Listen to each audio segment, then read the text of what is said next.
Super Mario games are joyful, filled to the brim with a sense of childlike wonder and creativity. But even more than that, Mario games are polished within an inch of their lives. They're crafted, moulded, sculpted so meticulously you'll be hard pressed to find all that many cracks in the design. You can almost see ideas which were left on the cutting room floor which weren't new, exciting, or just plain good enough to make it into the game. With Super Mario Sunshine, Nintendo took this concept and threw it out the window. Sunshine feels like Nintendo throwing everything at the wall and not even waiting to see whether it sticks. It doesn't always work out, and Sunshine is without a doubt the worst 3D Mario. At the same time, the wealth of ideas on display definitely make it one of the strangest, most creative, and most interesting games in the Portly Plumber's long history.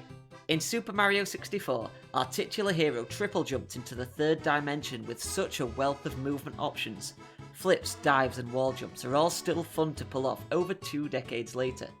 Later Mario games would dial this moveset down, but not before Super Mario Sunshine. Sunshine takes the controls of its predecessor and dials them up to 11. Backflips? Too slow. You'll have to master a side flip instead. Long jumps? No way.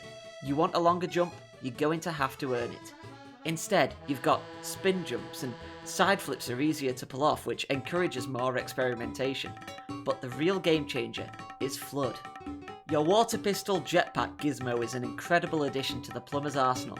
It's simultaneously a great crutch for new players and an excellent tool for veterans. Those who struggle with platformers can use Flood to quickly correct jumps and get out of sticky situations, but veteran players can turn every surface into a speedy slip and slide. The hover can be chained between spin jumps, flips and wall jumps to reach new heights. Sunshine's movement lowers the skill floor and lets newer players course correct their jumps at the touch of a button. Mario aficionados, on the other hand, can use Flood's new abilities to almost break each level. This was a new age for the plumber, and the level of freedom was something else.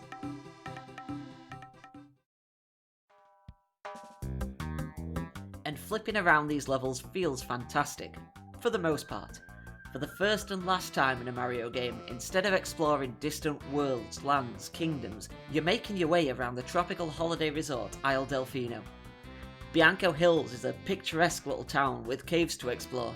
Pinner Park is the island's theme park, and Sirena Beach is home to the island's haunted hotel. The locales are interesting, and you're given a huge variety of tasks and objectives.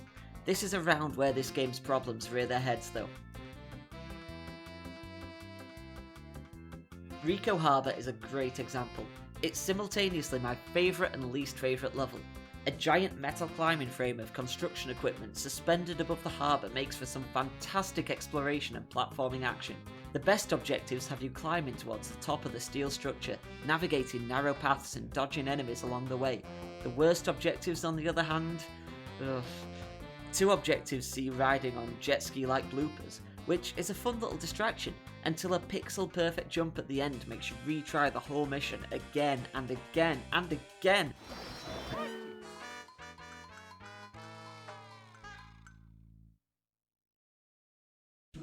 One shine as you ride Yoshi to spit on fish, turn them into platforms and use them to climb a tower. I'd actually prefer if you lost a life when you failed. Instead you swim painfully slowly back to where you started and you have to play a completely randomised game to unlock Yoshi again. It's so frustrating. I was trying this one objective for around an hour. The problem is, these are far from the exception. The pachinko machine, the chucksters, the watermelon level. Sunshine is filled with ideas, but too many of them belong on the cutting room floor. I know I've slammed Sunshine in this review so far. It's not because it's a bad game, it's because of its potential. So many objectives are either fantastic or so close to it, but end up being frustrating. Some of the red coin missions were a surprising highlight, just because of how well designed many of the stages are. Jumping and flipping around Pinner Park really challenged me to experiment with Mario's moveset, climbing higher and higher through the tropical theme park. Flood is taken away for some of the most challenging Mario levels I've ever played, a particular highlight of this game. The characters are colourful and zany, the bosses are creative, the locales are so alive, the story is one of the strangest in a Mario game too. How is this the first time I've spoken of the story? There are some weird little twists and turns. Peach is shockingly unsurprised that Bowser Jr. might be her son, and fully voice acted Bowser is a sight to see. Junior, I've got something difficult to tell you about Princess Peach. I know she's not really my mama.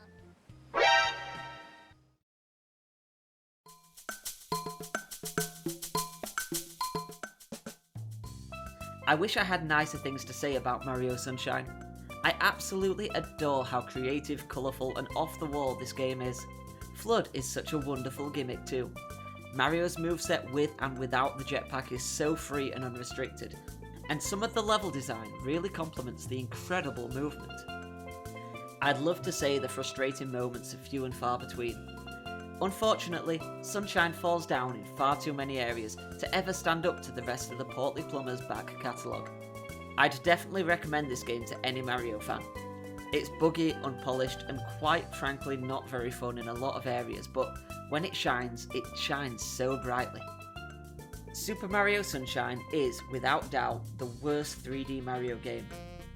At the same time, it has so much potential, and it's a fascinating part of the Plumber's history which every fan should play.